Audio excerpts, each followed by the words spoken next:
It is the first day of the week. It is a Sunday, and I think I am live on the internet. That would be something fun to do on a Sunday. Hi, everybody. Or as y'all are used to me saying, hey, y'all. How's it going? We're happy to be here with you on a Sunday. I need to get my chat up. Megan is here keeping track of all of your messages because as I talk, it's hard to read at the same time. But I am thankful that you are here. And so we're opening this one up today for a little more of a Q&A. It's a nice day outside, Arrow. Thank you. It's a little chilly. It's not really a nice day. Oh, come on. It could be much, much worse, of course. I like the colder weather. I am all about sweater weather, y'all. I like sweater weather, too. It's pretty good. I mean, highs in the upper 40s. You know, you put your jeans on, you put your sweatshirt on, you put your cap on, you go out and you have a good old time, you know? So I like this time of year. It's very lovely here in New Jersey. Let's see. We've got, I think, some great stuff coming up this week, but we have opened this up to a little more of a Q&A. So if you have questions for us that you are burning to know, then I would be happy to address some of those. I'm going to start off with a question that was sent to us by one of our Patreon members named Murdoch. And I'm going to go to some questions, but then I will get to the music that we're looking at for this week. So hang in there, y'all. Murdoch asked what made me become a musician in the first place. If there is a connection to other people in the family, or if I'm the only composer or musician in the family, and what music did I grow up with that influenced me? What made me become a musician? It was the hardest thing I ever tried. I didn't grow up in a musical family, y'all. Music was around, but it was kind of an afterthought. We didn't really pay attention to it a lot. It wasn't an important daily thing. You know, if we were in the car, the radio was on, and that's about it. We didn't buy a lot of music, so it wasn't really a musical family. We were a sports family. And as I got into middle school and high school, I got into doing some more music, which is another story altogether. But, hi, Lume, nice to see you. But when I really got into it, I'm like, this is the hardest stuff that I've ever tried. It's unique, it's got rhythm, it's got intervals, it's got chord qualities, it's got language when you sing, it's got all these different types of sounds, instruments. What's going on with this? And so I am a person who really likes breaking things down. I like analyzing things. I'm a very mathematically minded person.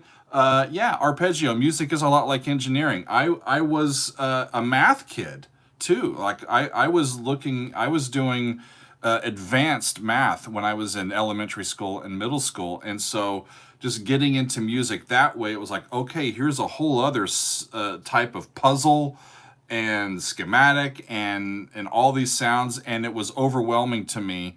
And I have been trying to figure it out ever since. That's kind of it. It keeps me coming back every day because I keep learning something new, and it's the only thing like it that I've ever come across that really feeds me. So that's a little bit of that. Did you have another question? Yes, human person. Human person? We have a human person on the channel? That's exciting. Human person who is a member of Hellring's Army. Hellring's Army. May I mention? So that's awesome. Big thanks to them for that. HP, human person. Thank you. They're asking, how do you like working as a YouTuber compared to lecturing as a professor?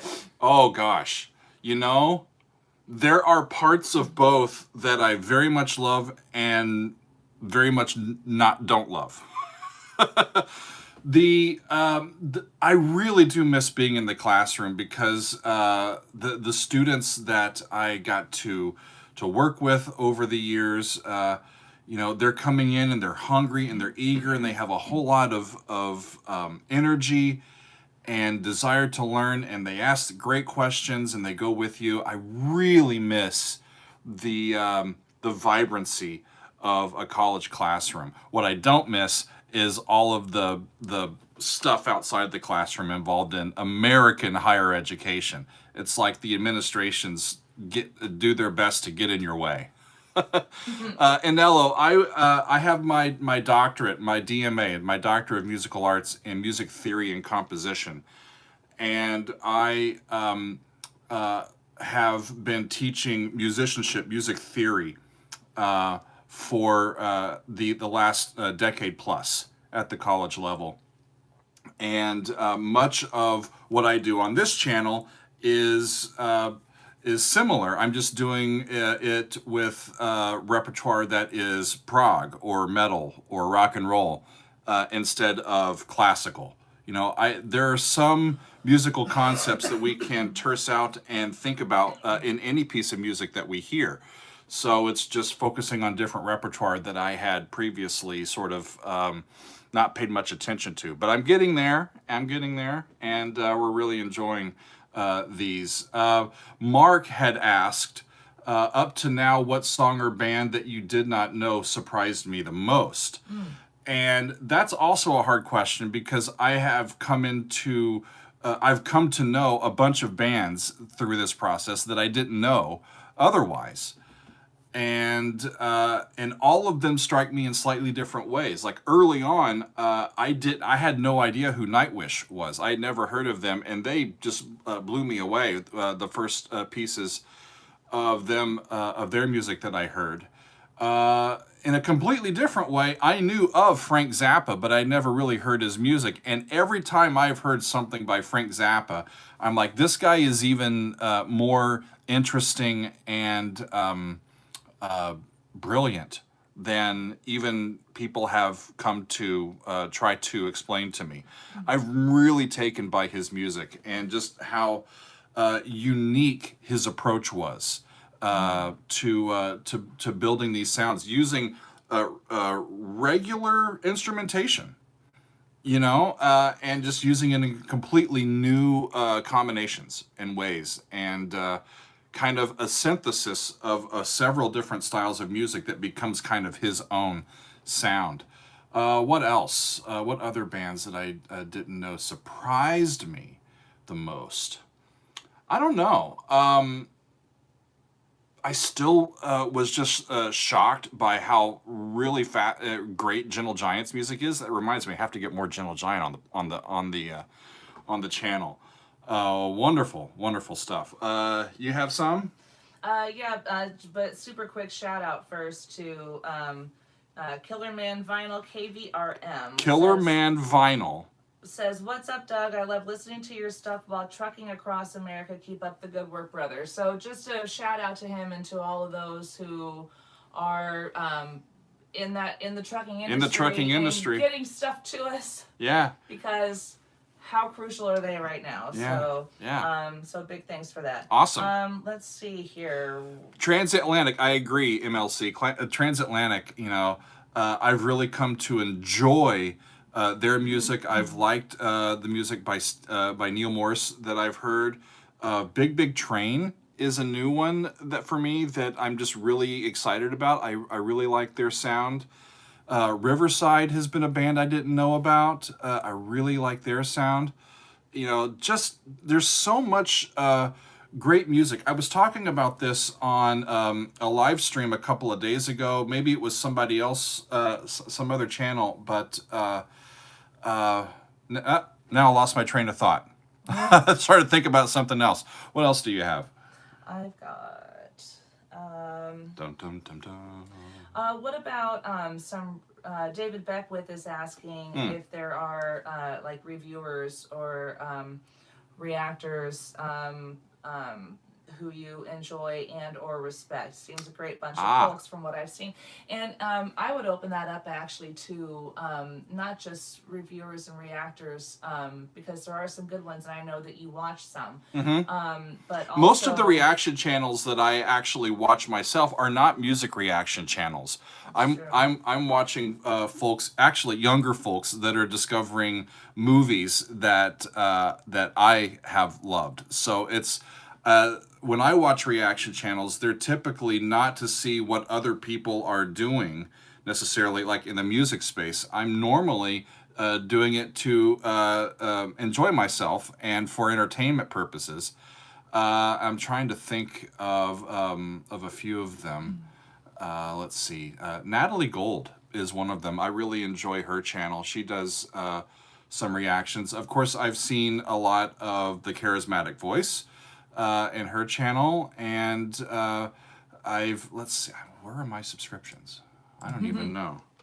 While you're looking up your subscriptions, what's the name of the guy with the channel who talks like music theory and that kind of thing? Adam Neely. I'm Adam a big fan of Adam's. Yeah. We mentioned our good friend Rick Beato on the live stream that I did on Friday. Yeah. I've enjoyed his music education content for a few years. Let's see, where are my we'll go on. Yeah. I watch some of them, but I don't. I mainly pay attention to, like, is there something that another larger reaction channel has done in terms of repertoire that might affect our channel. The most recent time that happened, I was planning to do "Nothing Compares to You" by Prince, that Chris Cornell covered a few years ago, and it was actually on my list to do, and Charismatic Voice did it that week, so I'm waiting for a while before I do mine, but that's on my list as well. Speaking of that, we should probably get to the list of stuff that we're doing this week. I think you guys would like to know that. What do you Can have? I throw one more at you? Because Oh yeah, sure. I really connect with this one big time. Okay. And I know that you will as well as a teacher. Cheesy Dominoes. Cheesy Dominoes Says, and I'm with you on this, Cheesy Dominoes. Hey Doug, I studied music for a year, and the way theory and composition was being taught just wasn't helping me. That I really had a very similar experience. Yeah. Do you have any advice on how to keep learning theory and how to train my ear? Wow. Okay, so This is a deep one, and I know you could go on for a while about it, but in my experience, the people that are teaching theory, are teaching the nuts and bolts behind this stuff, need to be people that actually really are interested and care about the nuts and bolts themselves. Otherwise, I've seen a lot of theory teachers that are at universities that are teaching undergraduate theory because nobody else will, and they're kind of forced to. And they don't like it, and they don't really engage people very much. They give you the information, and then they expect you to just automatically get it. And a lot of this stuff is rather complicated, right? So I tend to try to teach in a narrative style. Theory tends to be, at least in my experience, it tends to be, what's the word? It can make people fearful, right? Students can become afraid of the class itself or the topic because they know that it's going to be somewhat difficult or complicated. So what I try to do is to earn their trust as quickly as I can to develop a respectful relationship so that they know that my biggest concern is that they just learn the stuff, right? Whatever the grade is, whatever that always comes out in the wash, right? If we say, look, don't worry about the grade, we can get that up. Some people, get stuff at like a 90% level right off the bat, and some people, it takes longer. But by the end of the semester, they should be at the same spot. So it's just trying to connect on a human level and help people to become comfortable with you and as a teacher, and with and willing to fail, and know that if they fail, they're going to have somebody supportive there to let them know how they fell short, and then fill in the gaps and then try again, right? Because theory can be quite difficult for some folks to learn, especially people that really connect to the emotions of the music first. I always connected to the scaffolding of the nuts and bolts of it first, and the emotion was an outgrowth of that. And so for people that come at it from a different perspective, I have to meet them halfway. As long as they can't meet me halfway, then that's how we do that, I think. Speaking of that, there was a question that JJ from our Patreon, one of our new patrons, asked that I was going to look at in one of our live streams, but I think that I'll say it some here as well. JJ's simple question is, why do we use double sharps? Why the hell? Or like that's not a G double sharp. That is an A. Come on now. What the hell, right? Remember the first time you saw a double sharp and you're like, what the heck is that? I know what a sharp is, and I know what that's a not what I is. thought. I thought, how cool is that? It's a double sharp, right? This is the difference in how we. Gosh, how do I do this without a keyboard? Well, let's talk about it. The scales came about from tetrachords, and that's a word that has chords in it. So don't think vertical chords. A tetrachord was a 4-note fragment of a scale. So we'd start from one note, and you'd go up from like maybe a C to a D to an E to an F. And there's a whole note or a whole step and another whole step and then a half step.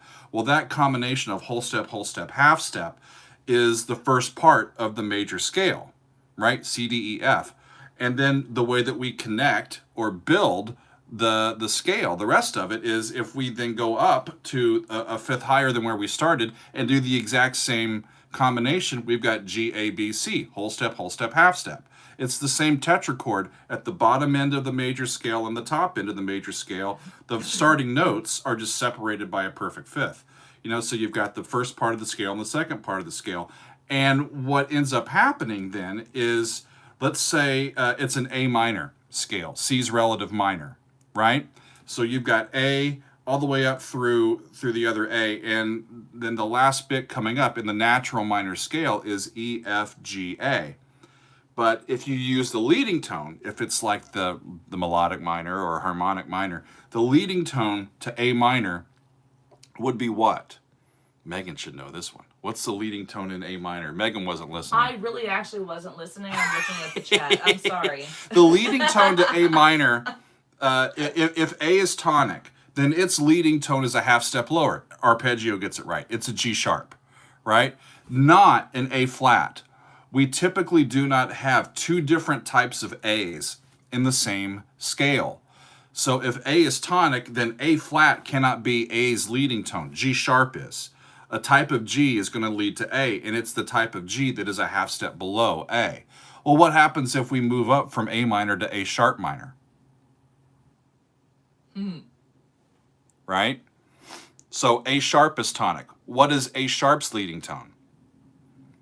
It cannot be A. It cannot be another type of A. So it has to be. It has to be a double sharp. So when you get into these more, I don't know what adjective to use, because A sharp is a perfectly fine minor key. We normally write it as B flat minor, right? Because B flat minor doesn't have any double sharps in them when you start raising stuff. That's why we typically use double sharps. When you get into these pieces, normally it's a leading tone that has to be raised by like 2 half steps to then be a half step below the next tonic, right? Think A sharp minor, think G sharp minor. G sharp minor's leading tone is an F double sharp, right? So that's why we use them. Sometimes composers will use inharmonic equivalents, and they will write them so that they write these things in the charts so that they don't,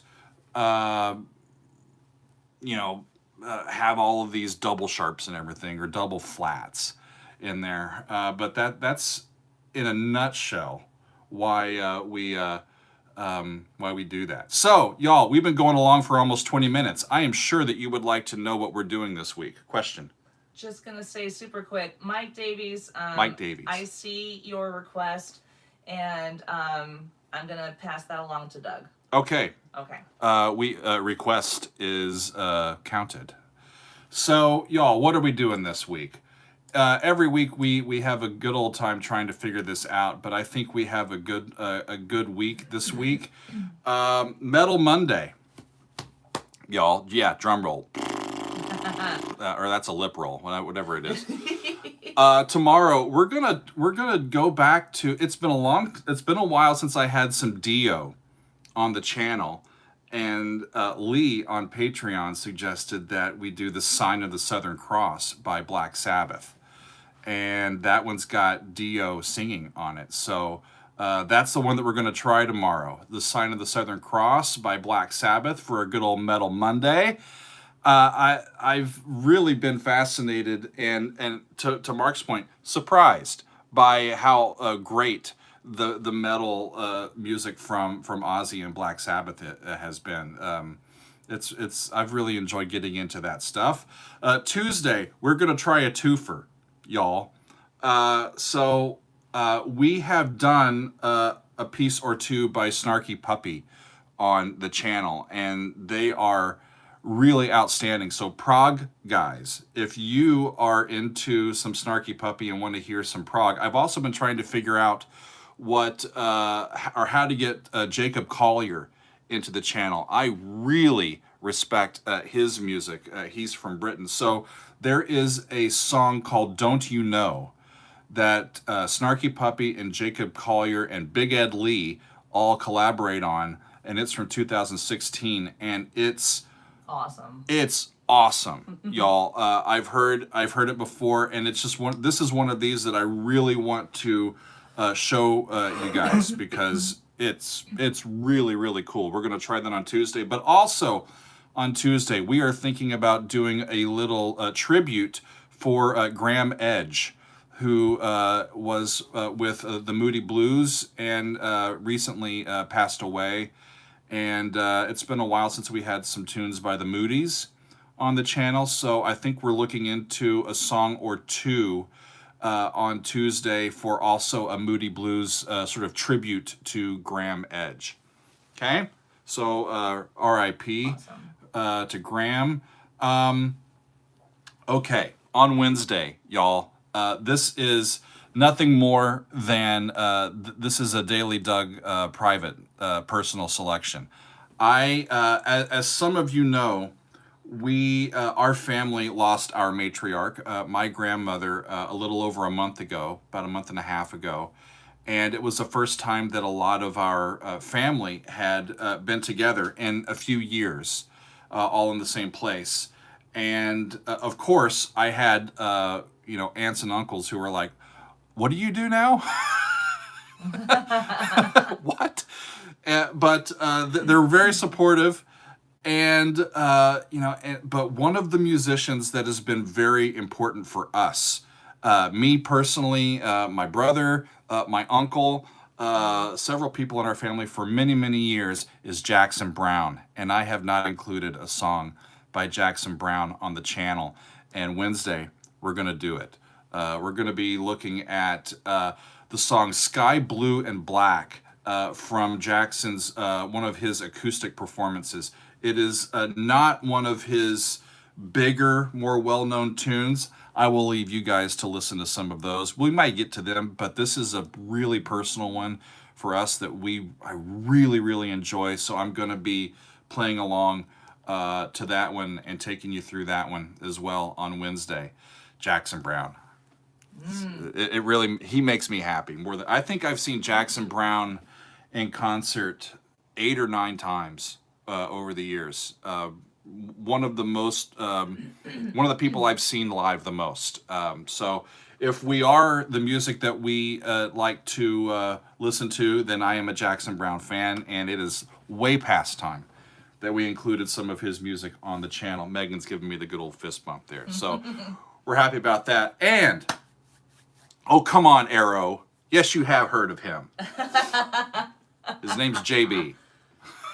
Oh, Arrow did have a question. Yeah, sure. By the way, asking about the online radio show that, or radio. Internet radio. Yeah, internet radio that you did yesterday. Yeah, that was fun. He said, how did you like being a DJ for a few hours yesterday? Did it make you think about what to do with the channel any?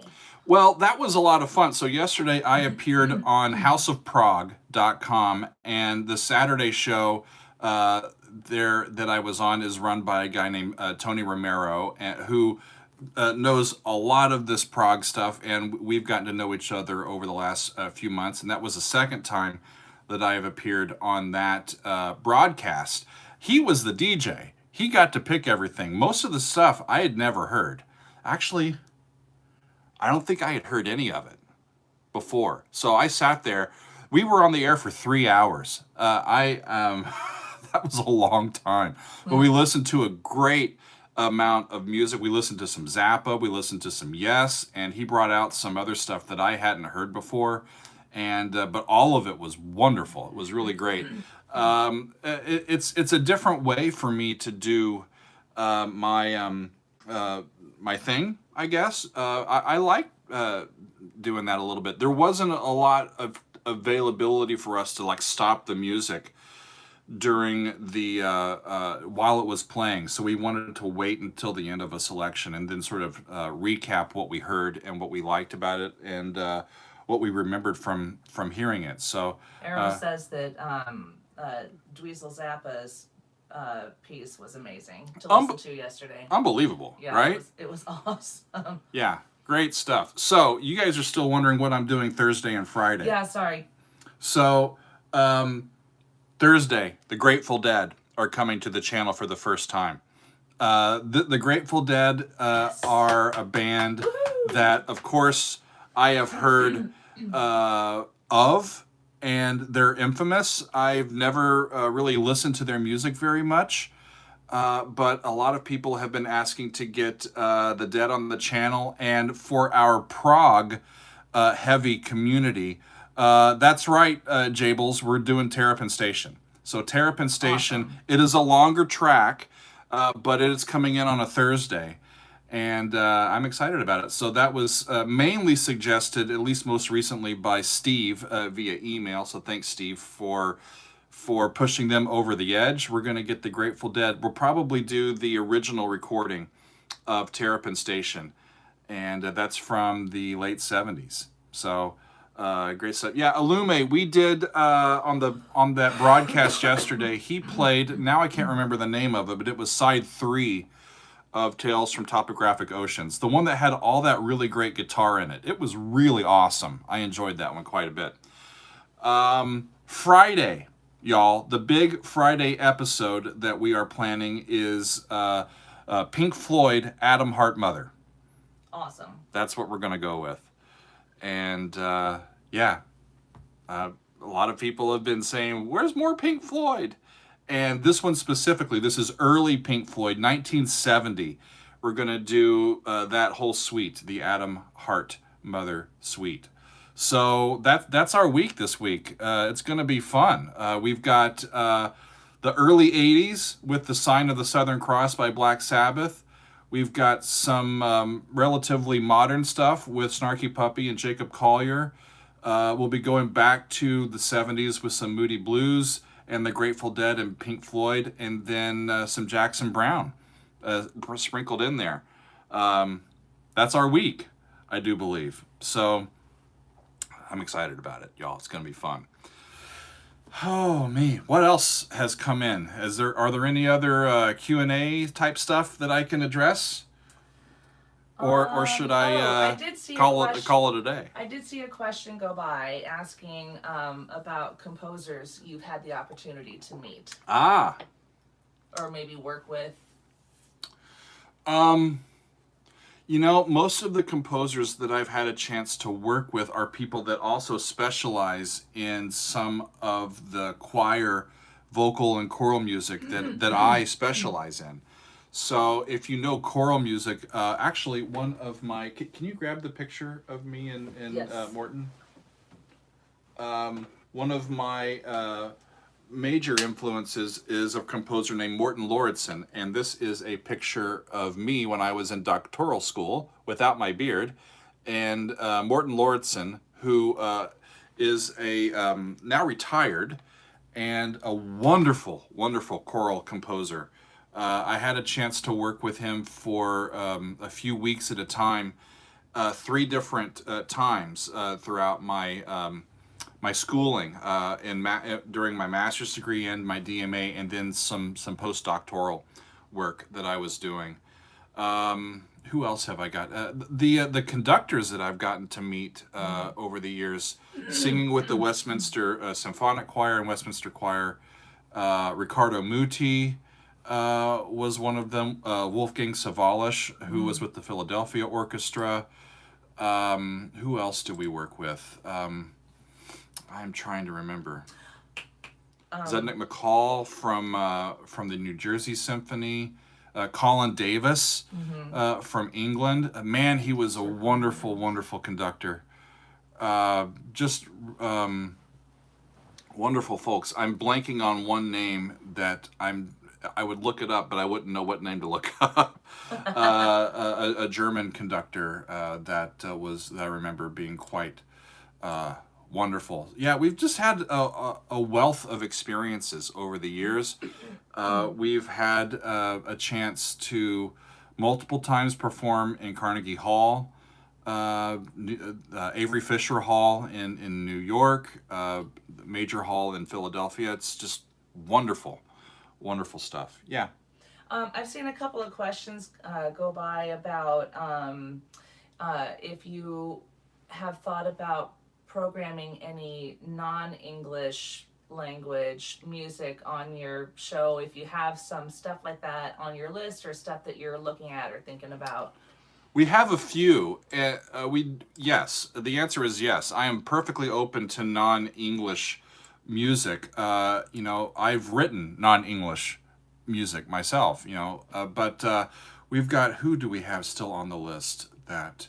I remember you were looking at a couple of Italian. Yeah, we've got some people have been asking me to get in deep to a little bit of the prog scene, South America, around the world. Yeah, we've got a couple of bands from Italy that we're looking at. There's one band from Russia that we're looking at. Some South American bands. Yes, Illume PRM is one of them for sure. We've done Magma before. They were strange, y'all. Ooh, the trick is to try to continue to grow the channel, and going to rarer and more obscure music can be difficult when we're doing that. So we're trying to keep finding the balance of fitting some of those diamonds in the rough, so to speak. At least for our ears, into the mix. Coming up, I know that we've got people have suggested Stradivarius by Elysium. We've got some Mahavishnu Orchestra maybe that people have asked for. Who else? Let's see. Some more music by Focus. So we've got more Iron Maiden, I think, coming up. More music by Riverside, Caravan. Yes, ma'am. Early Chicago. Early Chicago. Yes. Is that going to be Megan's next choice? Well, it's I'm reacting to Ryan Foster, who's requesting it, and I am giving it big thumbs up. Big. So Megan's a brass player, so she's Chicago. like old school Chicago is where it's at.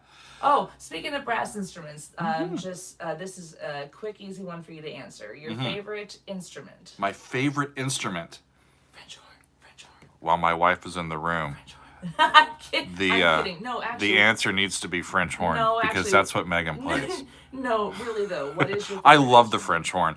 Oh gosh, my favorite instrument.